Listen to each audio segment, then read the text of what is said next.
Halo semuanya, perkenalkan nama saya Cecilia Ignacia Adventasi da Silva, perwakilan dari kelompok 6 kelas 11-2. Saya akan mempresentasikan hasil laporan penelitian kelompok kami. Selamat menyaksikan. Judul penelitian kami ialah kapilaritas. Berikutnya dasar teori.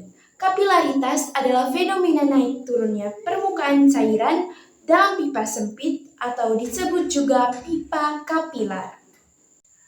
Alat yang diperlukan dalam penelitian ini ialah yang pertama gelas ukur, kedua tisu, dan pengaduk. Dan bahan yang diperlukan ialah air dan tinta. Langkah kerja penelitian ialah pertama, siapkan terlebih dahulu 2 gelas ukur yang berisi air. Kedua, tambahkan tinta di salah satu gelas ukur yang berisi air. Ketiga, aduk tinta yang tercampur dengan air menggunakan pengaduk. Yang keempat, gulung tisu, lalu masukkan ujung kiri dan kanan tisu ke dalam gelas air yang berisi tinta. 5. Amati perubahan yang terjadi. Berikutnya adalah pertanyaan. Pertanyaan pertama, apa perubahan yang terjadi dalam percobaan tersebut? Perubahan yang terjadi adalah perpindahan cairan dari 2 gelas ukur tersebut.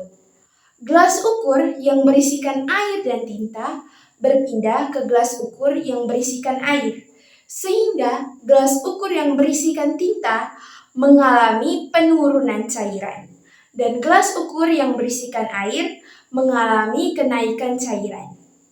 Selanjutnya, nomor 2. Apa pengaruh tinta pada percobaan ini? Pengaruh dari tinta ialah membantu proses penyerapan air pada tisu, sehingga terjadi perpindahan cairan.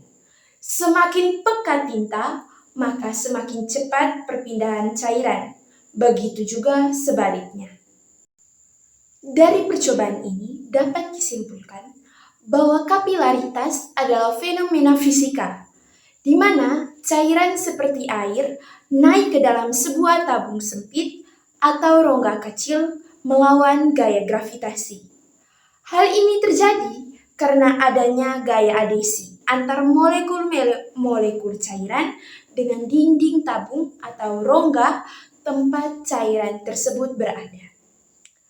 Proses kapilarisasi terjadi karena adanya 2 gaya yang bekerja bersama, yaitu gaya adesi dan gaya konesi. Gaya adesi adalah gaya tarik-menarik antar molekul cair dengan dinding tabung atau rongga cairan. Gaya konesi adalah gaya tarik-menarik antara molekul cairan itu sendiri. Sehingga kombinasi antara gaya adesi dan gaya konesi ini menyebabkan cairan naik ke atas tabung sempit atau rongga kecil membentuk fenomena kapilaritas. Berikutnya, kami menampilkan hasil kerja dari kelompok kami berupa sebuah foto. Sekian presentasi dari kelompok kami. Terima kasih.